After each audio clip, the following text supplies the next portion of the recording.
Terror in the sky as travelers on two American Airlines flights get a scare as their seats become loose in the middle of their flights. Now the question is, was it an accident or an act of sabotage connected to the ongoing labor dispute between pilots and the airline? We have some seats loose in the back, and we need to return to base. American Airlines is in crisis today after two emergency landings at JFK. And everyone is asking, could it be sabotage? An entire row of seats came loose on both planes in mid-flight. Stunned pilots who thought they'd seen everything radioed ground control to declare emergencies. Roger. Got an unusual one for you. This is how the seats looked on one flight, 3 seats tilted back into the row behind. Passenger seats, row 12, D, E, and F, came loose out of the floor. Passengers are unable to sit in that seat. We don't want that thing flying around and hurting the passengers behind them.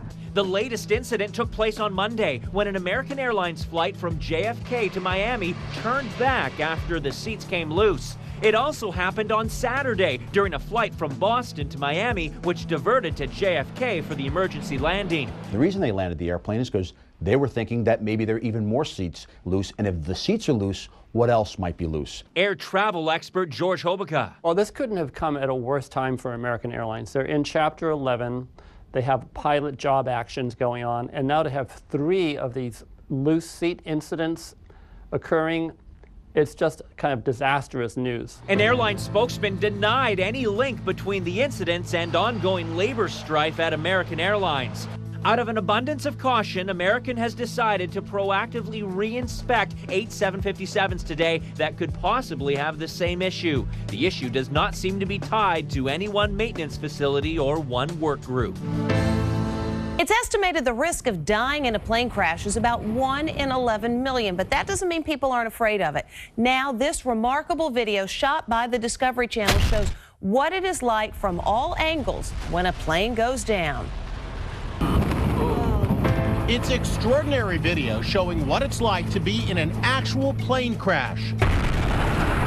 Watch as crash test dummies are tossed around like toys. The plane's cabin literally disintegrates as debris flies everywhere. The shocking just-released video was shot for an upcoming Discovery Channel documentary, Curiosity Plane Crash. The crash was captured in this dramatic YouTube video last spring. You can see the nose of the plane snap off. But this is the first time we've seen what was actually happening inside the cabin upon impact. The empty Boeing 727 was intentionally crashed in a remote Mexican desert to find out what happens to passengers during an aircraft disaster. The pilots bailed out minutes before the jetliner slammed into the ground, and in its final moments, it was piloted by remote control. The crash was the result of 4 years of planning. The jet was equipped with 38 cameras and sensors, along with dozens of crash test dummies. We spoke to commercial pilot John Lucich, who says the video shows that bracing for impact with your head down and your hands locked behind your head dramatically increases the odds for survival. If you're placed in a situation where you do face a crash, make sure you assume the proper brace position and make sure there are no articles by you that could cause injury to you. A coach seat in the back of this plane proved to be better than flying first class in the front. Passengers in the first 7 rows wouldn't have made it out alive.